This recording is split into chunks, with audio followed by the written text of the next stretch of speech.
अस्सलाम वालेकुम everyone, welcome to HM academy. आज के इस वीडियो में देखने जाएंगे शॉर्टेस्ट जॉब फर्स्ट। जैसे कि हम पिछली वीडियो हमने देखा first come first serve algorithm. Shortest job first आज की वीडियो में देखने जा रहे हैं इसका एल्गोरिदम, और हम इसमें दो एल्गोरिदम्स डिस्कस करेंगे। पहला है shortest job first with non preemption, and then हमारे पास आएगा shortest job first with preemption, जिसका दूसरा नाम है shortest remaining time first.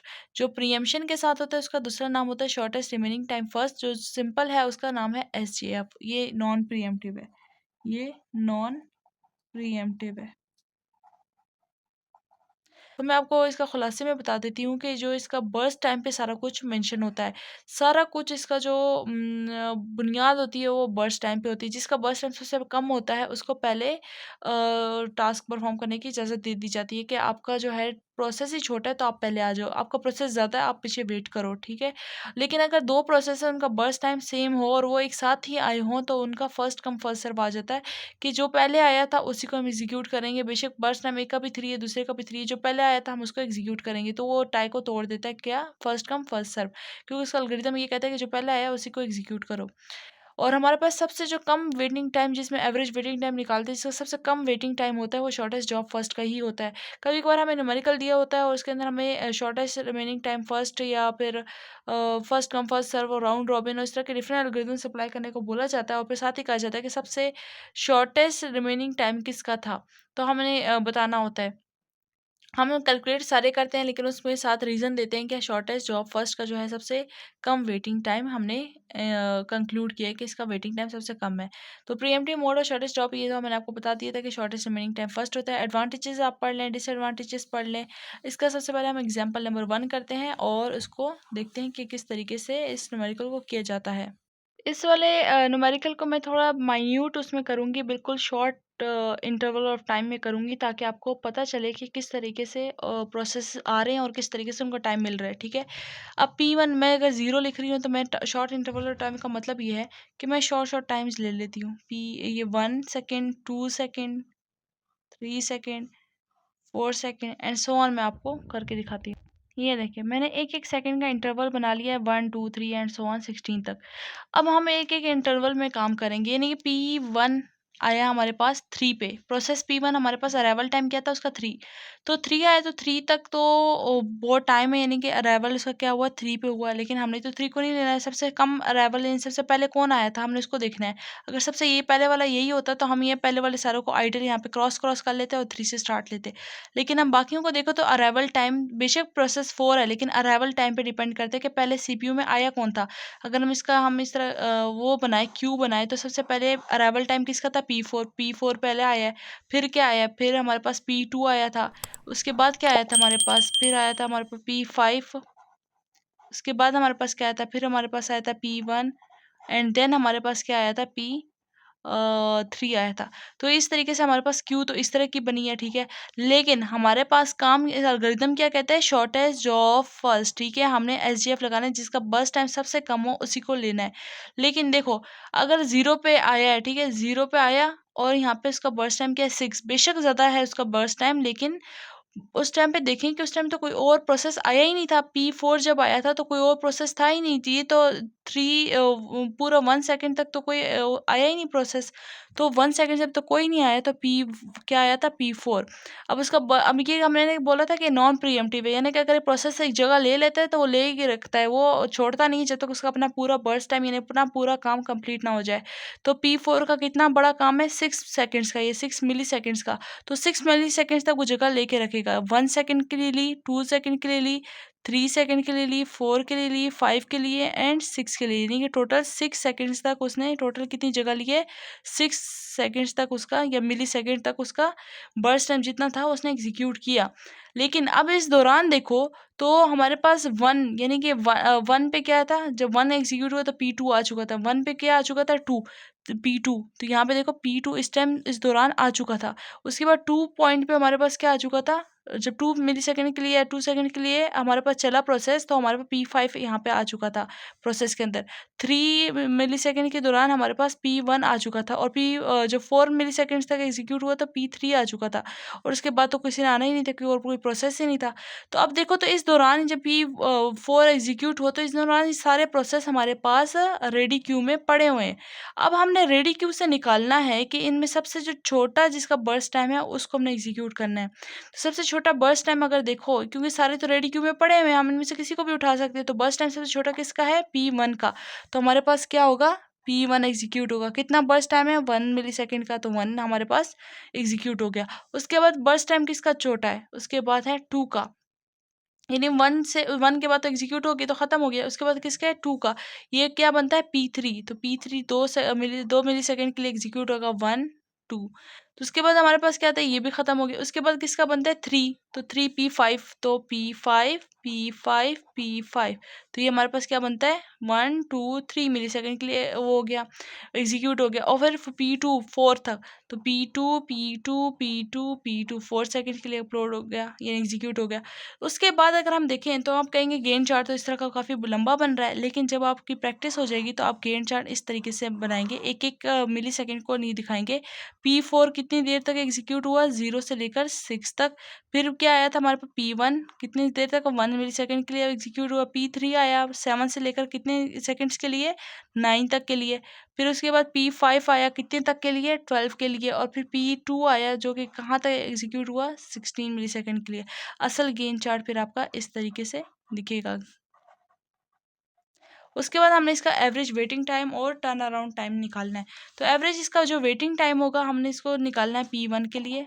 P1 P2 P3 P4 and P5, इसका एवरेज वेटिंग टाइम निकालना है, और यहाँ पे निकालना है turn around time. Turn around time कहते हैं इसका completion time minus arrival time.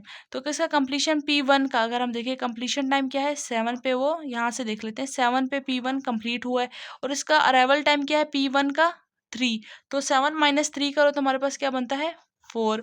उसके बाद हमारा P2 आता है। P2 का कंप्लीशन का टाइम क्या है? 16, और P2 कितनी देर में आया था? 1 मिलीसेकंड पे, यानी कि जब यहाँ पे प्रोसेस P1 ये एग्जीक्यूट हो रहा था P4, तो यहाँ पे P2 आ चुका था, और उसने कितनी देर तक इंतजार किया पूरा 11 सेकंड्स का वेट किया, उसके बाद जाके इसको टाइम मिला। तो वेटिंग टाइम तो इसका 11 सेकंड बनता है, और टोटल इसको कितना टाइम लगा? 16 तक टाइम लगा।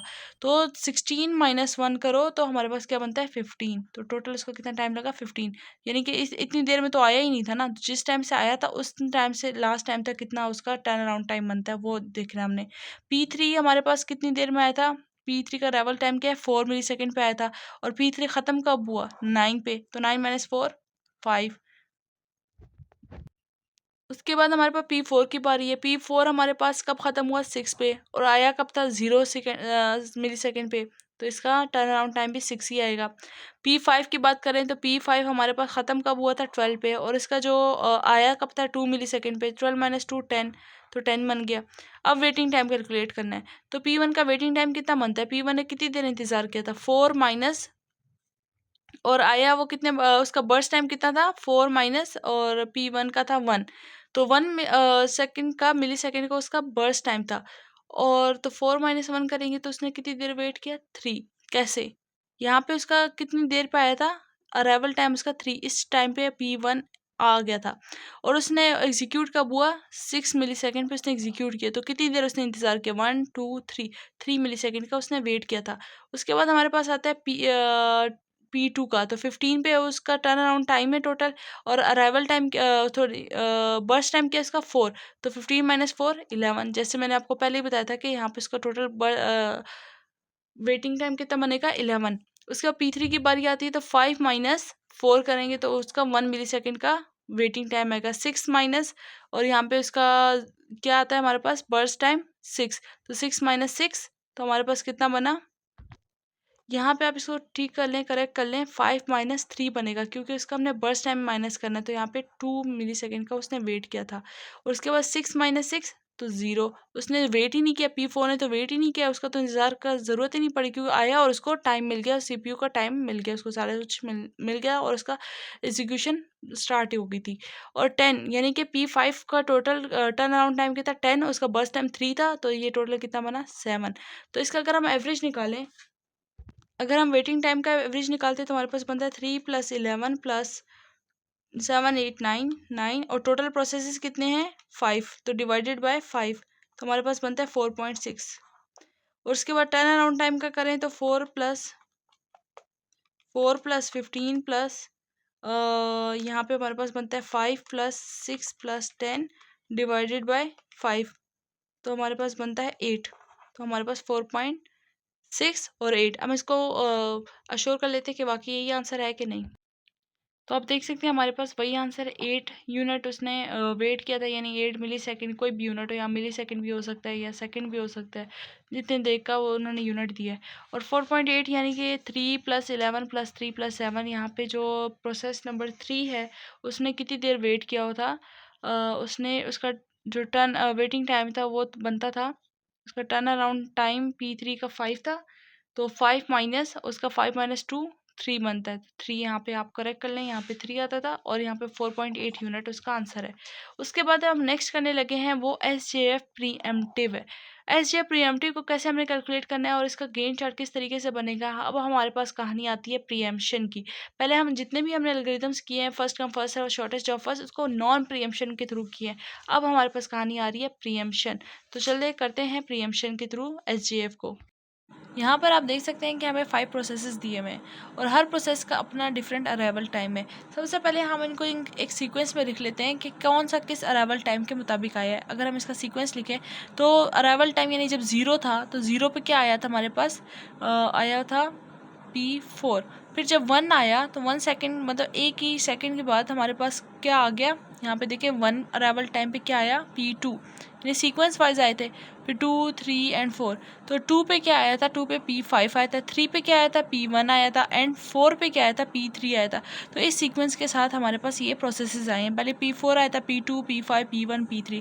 P1 का मतलब ये नहीं है कि ये प्रोसेस आया ही सबसे पहले। P1 एक आईडी है, यानी कोई भी प्रोसेस का नाम समझो क्रोम टैब है, कोई भी समझो, कोई भी प्रोसेस हो सकता है। लेकिन अब इस वक्त प्रोसेस सबसे पहले शेड्यूलिंग के लिए क्या आया था P4। तो 0 अराइवल टाइम जिसका होगा वो पहले लिखा जाएगा, जिसका सीक्वेंस बढ़ता जाएगा उस तरह वो आखिर में आता जाएगा। उसके बाद हम इसका गेन चार्ट बनाते हैं और इसका एवरेज वेटिंग टाइम और एवरेज टर्न अराउंड टाइम हमें कैलकुलेट करना है। और ये याद रखिएगा SJF प्रीएम्प्टिव है और उसका मतलब क्या है, शॉर्टेस्ट रिमेनिंग टाइम फर्स्ट। जिसका रिमेनिंग टाइम फर्स्ट हो उसको ज़्यादा प्रायोरिटी देनी है। तो हम इसको देख रहे थे, इसका मतलब क्या है। सबसे पहले हमने बनाना है गेन चार्ट। ये रहा हमारा गेन चार्ट। अब हमने क्या करना है, सबसे पहले 0 से स्टार्ट लेना है। 0 पे कौन सा प्रोसेस आया था P4, कोई और प्रोसेस तो आया ही नहीं है, तो सबसे पहले कौन सा प्रोसेस आया था P4। P4 का बर्स्ट टाइम कितना है, अगर P4 का बर्स्ट टाइम देखो तो 6 है। अगर 6 है तो मैं इसको 1 यूनिट तक चलाती हूँ। तो 1 यूनिट पे देखो कौन सा आया हुआ था, यानी कि P4 है अगर और उसका बर्स्ट टाइम 6 है, तो मैंने 1 यूनिट तक चलाया तो कितना रह गया अब इसका बर्स्ट टाइम 5। ठीक है, और 1 पे कौन सा आ गया था P2। P2 का बर्स्ट टाइम देखो कितना है, P2 का बर्स्ट टाइम है 4। क्या 5 से छोटा है, बिल्कुल छोटा है। शॉर्टेस्ट टाइम किसका है, शॉर्टेस्ट टाइम है P2 का, तो P2 को हम एग्जीक्यूट करेंगे, उसको 1 मिली सेकेंड तक एग्जीक्यूट किया P2 को। ठीक है, और ये हमारे पास कितने रह गए, पहले 4 था तो अब कितना रह चुका है 3 रह चुका है। तो अब मैंने 1 मिली सेकेंड या 1 सेकेंड के लिए एग्जीक्यूट किया है, तो और कितना टाइम हो चुका है 2 यूनिट। तो 2 यूनिट पे कौन सा आया हुआ था, 2 यूनिट पे आया था P5, तो मैं यहाँ P5 लिख देती हूँ। P5 देखें, P5 का क्या बर्स्ट टाइम कितना है 3, और यहाँ पर देखें P2 का बर्स्ट टाइम कितना है 3। तो क्या ये दोनों का बराबर हो गया, बिल्कुल बराबर हो गया। तो जब बराबर हो गया है तो पुराने वाले को ज़्यादा अहमियत दी जाएगी, जिसका इसकी आईडी छोटी होती है, यानी जो प्रोसेस पहले आया उसको ज़्यादा अहमियत दी जाती है। यहाँ पे आता है फर्स्ट कम फर्स्ट सर्व। ये दोनों की देखें, इसका रिमेनिंग टाइम कितना रह गया था 3, और जो P5 का जो टोटल बर्स्ट टाइम है वो भी क्या है 3। तो दोनों में टाई हो गया। अब टाई में क्या करेंगे, जो पहले वाली जिसकी छोटी आईडी है उसको अहमियत देंगे। तो यहाँ पे P5 नहीं आएगा बल्कि क्या आएगा P2, और P2 कहाँ तक एग्जीक्यूट करेगा 1 सेकंड तक फिर एग्जीक्यूट करेगा, 3 तक आया। अब 3 यूनिट पे देखो तो कौन सा P1 आएगा था, P1 का बर्स्ट टाइम देखो तो कितना है 1, तो यहाँ पे P2 का कितना रह चुका है अब 2 मिली सेकेंड रह गया, और P1 आ चुका है, और P1 का जो बर्स्ट टाइम है 1 है। क्या 1 2 से छोटा है? बिल्कुल छोटा है। तो अहमियत किसको दी जाएगी? जिसका बर्स्ट टाइम कम है। यहाँ पे कोई टाई नहीं हुआ, यहाँ पे देखें तो 1 2 से छोटा आया है, तो P1 को अहमियत दी जाएगी। P1 को अहमियत दी गई, और यहाँ पे क्या आ गया 4, यानी 1 सेकेंड तक एग्जीक्यूट किया। तो P1 जो था वो था ही 1, ठीक है, और अब कितना रह गया 0। अब वो तो बिल्कुल ही ख़त्म हो गया, ठीक है, इसका तो कोई अहमियत ही नहीं रही। अब इसका पूरा काम हो चुका है। P4 पे 4 यूनिट पे कौन सा है P3 का अगर देखा जाए तो इसका यूनिट कितना है 2। क्या P2 और 2 बराबर है? अगर P2 और 2 बराबर हैं तो आप देखें मेरे पास क्या आया था P3, और P3 का कितना आया है बर्स्ट टाइम 2। तो क्या ये ऊपर वाले उससे कोई छोटी आईडी है जिसका इसके साथ टाई बन जाए? तो वो है P2। तो उन दोनों का आपस में टाई हो चुका है, तो किसको अहमियत दी जाएगी? फर्स्ट कम फर्स्ट सर्व क्या कहता है, जो पहले आया उसको अहमियत दी जाएगी। तो यहाँ पे P2 पहले आया था तो उसको अहमियत दी जाएगी, और P2 यहाँ पे एग्जीक्यूट करेगा। 5 तक एग्जीक्यूट किया, और फिर P2 एग्जीक्यूट किया 1 यूनिट और, तो 6 तक। उसके बाद हमारे पास क्या आएगा अब P4 के कितने बर्स्ट टाइम रह गया था 5, और ये तो ख़त्म हो चुका है। और इसका P3 का P4 से कम है बर्स्ट टाइम, तो P3 को एग्जीक्यूट करेंगे। कहाँ तक 2 यूनिट एग्जीक्यूट करेंगे 6 7 8, और यहाँ पे क्या आएगा P4, लास्ट P4 बचा था तो हमने P4 लिखना। लेकिन P4 को लिखने से पहले आपने ये देखा कि हमारे पास P5 तो रहता था 3, तो 3 भी 5, हालांकि 2 से तो बड़ा था लेकिन 5 से तो छोटा है, तो पहले P4 के एग्जीक्यूट होने से पहले बर्स्ट टाइम किसका कम है P5 का, तो P5 को पहले एग्जीक्यूट करेंगे। तो P5 को एग्जीक्यूट करेंगे कहाँ तक 3 यूनिट तक, 8 9 10 11, और उसके बाद लास्ट में P4 रह गया था, उसका जितना भी यूनिट्स बनते हैं वो लास्ट में एग्जीक्यूट हो जाएंगे। 11 + 5 16, तो ये हमारे पास गेन चार्ट बन गया। अब गेन चार्ट चूँकि हमारे पास सेम वैल्यूज़ बार बार आ रही थी, जैसे कि P2 और P2 है तो इसको एक ही दफ़ा लिखेंगे। जैसे कि P4 है, कहाँ तक एग्जीक्यूट किया 0 से 1 तक, फिर P2 2 दफ़ा आ रहा है तो इसको हम एक ही दफ़ा लिखेंगे, और यहाँ पे क्या लिख लेंगे 1 से लेकर टोटल कहाँ तक गया था 3 तक। फिर P1 लिखेंगे, वो कहाँ तक गया 4 तक। P2 2 दफ़ा आ रहा है और इसके अंदर, तो हम दोबारा से एक सिंगल टाइम रखेंगे, ठीक है P2, और यहाँ तक एंड टाइम इसका क्या था 6। उसके बाद P3 ये कहाँ तक 8, फिर P5 11, और फिर एंड देन P4 16। तो ये हमारे पास प्रॉपर एक गेन चार्ट बन गया, जिसके अंदर हमने क्या करना था शॉर्टेस्ट रिमेनिंग टाइम फर्स्ट को कैलकुलेट करना था, उसका गेन चार्ट बनाना था। उसके बाद हमने इसका एवरेज वेटिंग टाइम निकालना था, और फिर टर्न अराउंड टाइम भी निकालना था। अब इसका waiting time turn around time पहले निकाल लेते हैं। P1 का यहाँ पे हम साथ लिए भी लिख देते P1 P2 P3 P4 and then P5।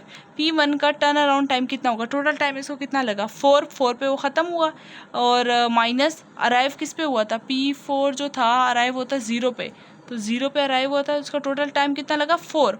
और फिर उसके बाद P2 की बारी है, P2 कहाँ ख़त्म हुआ 6, और उसका अराइवल टाइम क्या था P2 का 1, तो 6 - 1 5।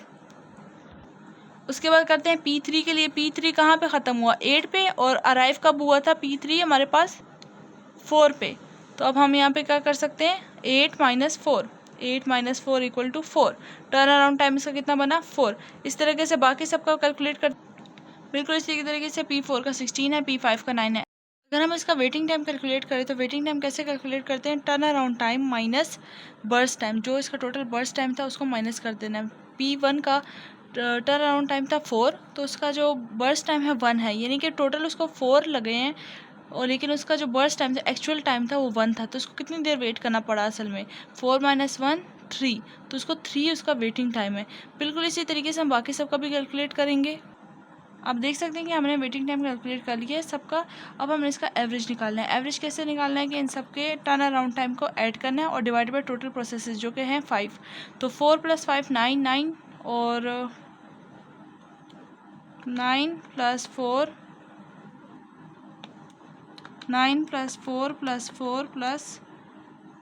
16 + 9, तो अब ये देख सकते हैं डिवाइडेड बाय 5, तो हमारे पास बन गया 8.4 टर्न अराउंड टाइम है, और अगर हम इसको वेटिंग टाइम कैलकुलेट करें तो 3 + 3 + 10 + 6 डिवाइडेड बाय 5, 4.4 इसका एवरेज वेटिंग टाइम है। ये हमने एवरेज निकाले हैं, ये देखिए 4.4 और इसका 8.4 टर्न अराउंड टाइम। इसको कंफर्म कर लेते हैं। यहाँ पे इस गलती को अगर आप एक दफ़ा चेक कर लें, 4 माइनस इसका अराइवल टाइम कितना था। अराइवल टाइम हमारे पास था, अगर यहाँ पे देखा जाए तो अराइवल टाइम P1 का 3 था। तो 4 माइनस क्या करेंगे, 4 माइनस 0 नहीं करेंगे, 4 माइनस 3 जो कि हमारे पास क्या था 1। तो 1 turn around time minus burst time, तो 1 माइनस 1 0। तो अब हमने इसकी कैलकुलेशन करनी है, तो हमारे पास बनता है 1 + 1 0, 0 + 1 + 2 2, 10 और 16 17 18 19, तो 19 डिवाइडेड बाय 5, तो हमारे पास बनता है 3.8। तो यहाँ पे क्या बना हमारे पास 3.8। इसी तरीके से अगर हम टर्न अराउंड टाइम को कैलकुलेट करें तो हमारे पास बनता है 1 + 5 + 4 + 16 + 9, तो ये हमारे पास बनता है डिवाइडेड बाय 5 7। 8.4 के बजाय हमारे पास क्या बनता है 7। और अब इसको कंफर्म करने के लिए हमने यहाँ पे पेज है, इसको हम खोल लेते हैं। तो हमारे पास क्या बना 7 यूनिट, और हमारे पास वेटिंग टाइम कितना बना 3.8 यूनिट। उसके बाद एक और एग्जांपल हम करेंगे इसकी, शॉर्टेस्ट रिमेनिंग टाइम फर्स्ट की। एग्जाम्पल नंबर 3 है, हमारे पास प्रोसेसेस दिए हुए हैं, 6 प्रोसेसेस दिए हुए हैं, और हमारे पास जो इसका अराइवल टाइम भी गिवन है और बर्स्ट टाइम भी गिवन है। If the CPU scheduling policy shortest remaining time first, calculate the average waiting time and turn around time. यहाँ पे आपको गेन चार्ट दिख रहा होगा किस किस्म का। ये है हमारे पास P1, फिर है P2, फिर है P3, फिर है P4, फिर है P3, फिर है हमारे पास P6 and then P5, P2 and then P1। इसको सॉल्व करना है आपने खुद, और इसके जो reasons with proper waiting time and average waiting time आपने इसका कैलकुलेट करके आपने कमेंट में शेयर करना है। हम करेंगे इसके एग्जांपल नंबर 4 जो कि हमारे पास गिवन है इस तरीके से। Calculate, consider the set of 3 processes whose arrival time and burst time are given below, P1, P2 and P3, 0, 1, 2 और 9, 4, 9। इसका SRTF कैलकुलेट करना है और एवरेज वेटिंग टाइम और average turn around time calculate करना है। तो चलते हैं इसके लिए हमें गेन चार्ट बनाते हैं, ठीक है, यहीं पे बना लेते हैं इसका गेन चार्ट। तो ये हमारे पास इस तरीके से गेन चार्ट बनेगा। उसके बाद P1 आया, ठीक है, 0 पे P1 आया, तो P1 को तो हम जगह दे दी, 0 पे स्टार्ट हुआ। उसका बर्स्ट टाइम कितना था 9। हम इसको 1 सेकंड के लिए एग्जीक्यूट कर लेते हैं क्योंकि 1 पे तो दूसरा आ गया। लेकिन P1 का जो बर्स्ट टाइम टोटल कितना था 9। अब वो जब 1 सेकंड एग्जीक्यूट हुआ तो कितना रह गया 8। अब उसके जब 1 सेकंड का एग्जीक्यूट हुआ था उस दौरान हमारे पास P2 आ चुका था, और P2 का जो बर्स्ट टाइम था वो 4 था। क्या 4 8 से कम है?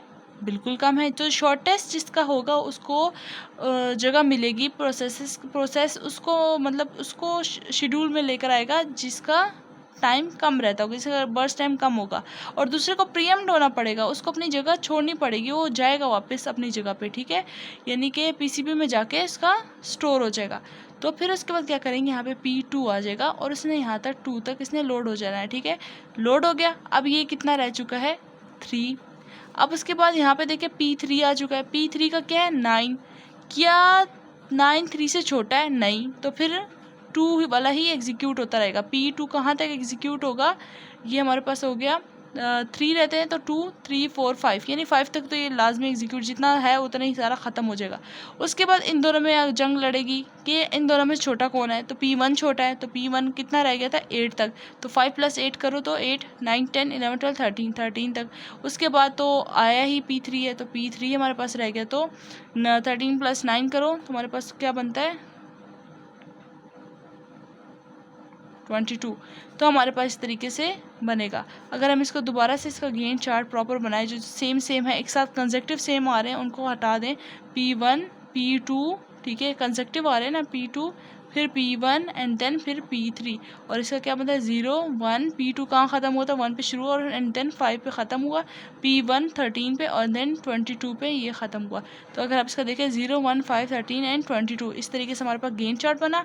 और अगर इसका हमने टर्न अराउंड टाइम और वेटिंग टाइम देखे तो 13 P1 कहाँ ख़त्म हुआ था 13 पे, और 13 पे जैसे ख़त्म हुआ और उसका अराइवल टाइम क्या था 0, तो 13 - 0 13। उसका वेटिंग टाइम इसका क्या बना 13 - 9, यानी इसका बर्स्ट टाइम कितना था 9। तो P1 का क्या है 9। तो हमने क्या किया 13 माइनस 9 4 उसका वेटिंग टाइम बन गया। उसी तरीके से P2 का देखें तो उसका एग्जिट टाइम क्या था 5 और उसका अराइवल टाइम क्या था 1, तो 5 minus 1 total turn around time इसका कितना लगा था 4। और उसके बाद P3 का जो था एग्जिट टाइम क्या था 22, यहाँ पे देख सकते हैं एग्जिट टाइम P3 का क्या है 22, 22 माइनस उसका अराइवल टाइम क्या था 2, तो यहाँ पे ऊपर देख सकते P3 का अराइवल टाइम क्या है 2, तो 22 माइनस 2 20, ये उसका टर्न अराउंड टाइम हो गया। अब टर्न अराउंड टाइम माइनस उसका बर्स्ट टाइम, तो 4 माइनस 4 उसको कितना उसको टाइम लगा 0, क्योंकि P2 जैसे 1 मिली सेकेंड पर आया था और उसी टाइम उसको प्रोसेस मिल गया और उसे सारा का सारा एग्जीक्यूट कर लिया, तो उसको कितनी देर वेट करना पड़ा 0, उसको कोई वेट नहीं करना पड़ा। लेकिन प्रोसेस 3 को वेट करना पड़ा, प्रोसेस 3 को कितना वेट करना पड़ा 20 टोटल उसका टाइम लगा turn around time minus burst time, burst time उसका कितना था 9, तो 11 उसको सेकेंड्स या मिली सेकेंड्स को 11 यूनिट्स के लिए उसको वेट करना पड़ा। इसी तरीके से हमारे पास एक एग्जांपल नंबर 5 है जिसको हम करते हैं consider set of 4 processes whose arrival time and burst time are given below. ये हमारे पास लास्ट क्वेश्चन है शॉर्टेस्ट रिमेनिंग टाइम फर्स्ट का, और बाकी जो क्वेश्चंस होंगे इससे रिलेटेड हम लास्ट वीडियोस में करेंगे, प्लेलिस्ट के एंड पे आप देख सकेंगे, उसमें एक्सरसाइज क्वेश्चंस होंगे बुक के जो हम करेंगे। और अगर आपको इसके नोट्स चाहिए तो आप नोट्स और साथ में अपना ईमेल मेंशन करें, आपको नोट्स मिल जाएंगे। और अगर आपने व्हाट्सएप ग्रुप ज्वाइन करना है तो व्हाट्सएप के ग्रुप का लिंक आपको डिस्क्रिप्शन में मिल जाएगा, वहाँ से ज्वाइन कर सकते हैं। अगर आपने डायरेक्ट उन बुक्स को डाउनलोड इन नोट्स को डाउनलोड करना है तो आपको ड्राइव का लिंक भी मिल जाएगा, और उस ड्राइव पे क्लिक करेंगे आप डायरेक्ट डाउनलोड भी कर सकते हैं। और साथ ही साथ जो इसका राउंड रॉबिन है और नेक्स्ट एल्गोरिथम्स है वो नेक्स्ट वीडियो में आपके साथ शेयर हो जाएंगे। तो चलते हैं हम एग्जाम्पल नंबर 5 की तरफ। हमारे पास 4 प्रोसेसेस दिए हैं P1, P2, P3 and P4। उनके अराइवल टाइम भी मेंशन है और देन उसका बर्स्ट टाइम भी मेंशन है। अब हमने करना क्या है, उन्होंने बोला है कि उसका क्वेश्चन ये था कि shortest remaining time first, average waiting time और average turn around time calculate करना है, और उसके साथ हमने गेन चार्ट बनाना है। गेन चार्ट बनता अच्छा है तो ही हमारे पास सारा कुछ जो कैलकुलेशन होती है सही आती है। अगर गेन चार्ट ही गलत है तो सारी कैलकुलेशंस गलत आएंगी। तो सबसे पहले हम क्या करेंगे, 0 पे क्या आया था P1 0 पे आया, ठीक है। और 15 तक यानी 15 यूनिट तक कोई भी नहीं आया, ठीक है। तो 15 यूनिट तक कोई नहीं आया तो 15 तक तो ये चलता रहा, P1 चलता रहा, और इसका बर्स्ट टाइम कितना था 20, तो 20 में से अब कितना रह गया 15 मिली सेकेंड्स, तो उसका कंप्लीट हो चुका है, तो 5 मिली सेकेंड्स रह गया। उसके बाद 15 पे हमारे पास P2 आया था, यानी ये 15 पर हमारे पास P2 आया और उसका बर्स्ट टाइम कितना था हमारे पास 25, तो 25 बड़ा है या 5 बड़ा है, तो ऑब्वियसली 25 बड़ा है। तो छोटा कौन सा है, शॉर्टेस्ट रिमेनिंग टाइम किसका, रिमेनिंग टाइम, अगर ये टाइम जो बच गया है उसका पहला वाला प्रीवियस टाइम से कैलकुलेशन नहीं करते, जो उसका टाइम बच जाता है उसके साथ कंपेयर करते हैं कि उसका कितना टाइम बच गया 5, तो 5 और 25 में जो छोटा है उसको हम कंटिन्यू करेंगे, तो 5 छोटा है तो P1 को हम फर्दर और कंटिन्यू करेंगे, तो P1 को फर्दर और कंटिन्यू किया तो हमारे पास कितना तक कंटिन्यू होगा 20 तक, क्योंकि उसका बर्स्ट टाइम था ही, तो 15 + 5 20 से आगे तो कंटिन्यू ही नहीं कर सकता। अब यहाँ पे 20 तक ये हो गया, फिर अब P2 को ऑब्वियसली आएगा ही आएगा, क्यों, क्योंकि उसके बाद 15 के बाद 30 पे नेक्स्ट यूनिट कब आ रहा है, प्रोसेस कर रहा है 30 मिली सेकेंड पे आ रहा है, तो उसके पहले तो कोई है ही नहीं, तो उससे पहले तो P2 था, P2 एग्जीक्यूट करेगा, कहाँ तक एग्जीक्यूट करेगा 30 तक तो एग्जीक्यूट करेगा ही करेगा।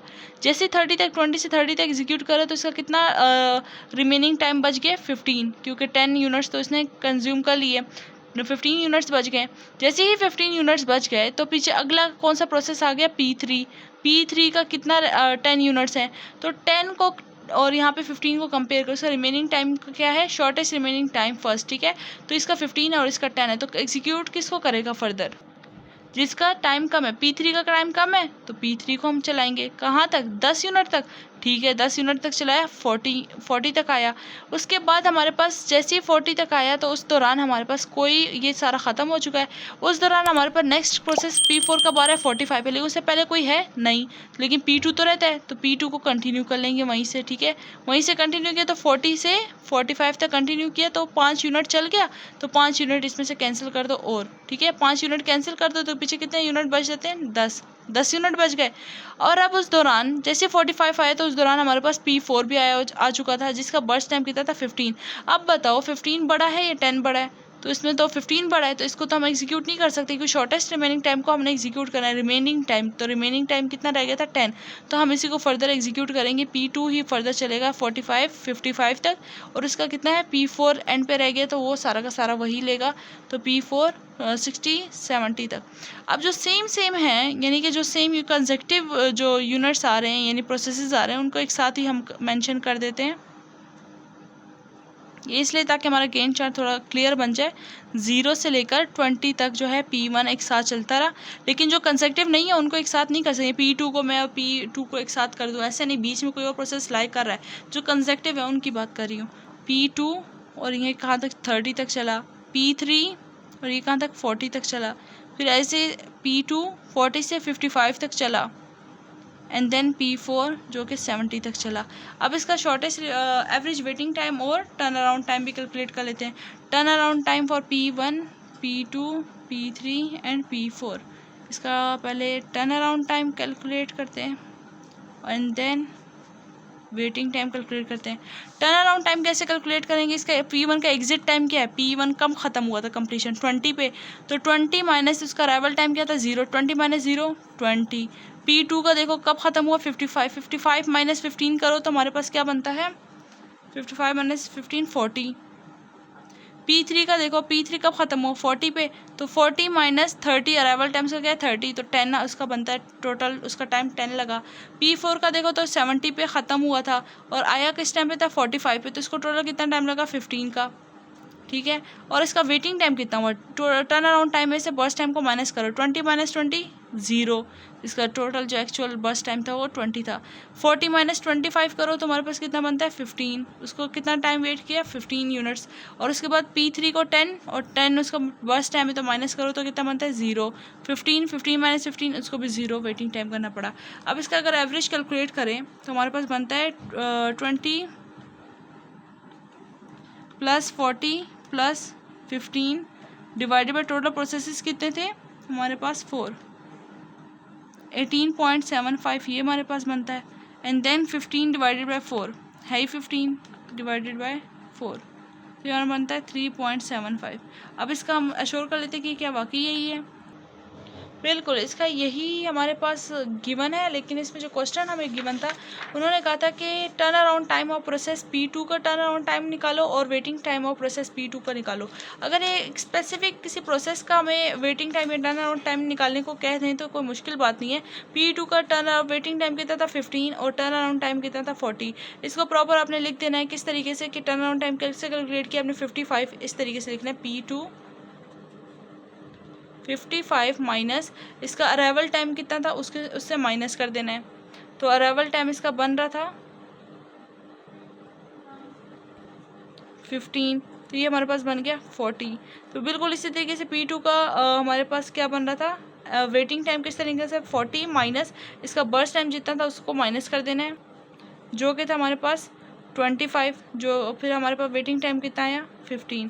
बिल्कुल इसी तरीके से आपने बस इस तरीके से इन दोनों को लिख देना है और आपका आंसर आ जाएगा, जैसे यहाँ पे ये मेंशन किया हुआ है। Turn around time, exit time minus arrival time, waiting time, turn around time minus burst time, और turn around time for process P2 इतना है और waiting time for process P2 इतना है। उसके बाद नेक्स्ट वीडियो हम करेंगे राउंड रॉबिन शेड्यूलिंग। तो तब तक के लिए अल्लाह हाफिज़। हमारे चैनल को लाइक करें, शेयर करें, सब्सक्राइब करें, अपने फ्रेंड्स के साथ शेयर करें ताकि उन्हें भी अगर एल्गोरिथम से कोई इशू हो रहा है तो वो भी चेक कर सकें। आगे नेक्स्ट वीडियोस में हमारे पास डेड लॉक्स और मुख्तलिफ और भी जैसे डाटा मैनिपुलेशन वगैरह उनके डिफरेंट एल्गोरिथम्स हैं वो भी इंशाल्लाह डिस्कस किए जाएंगे।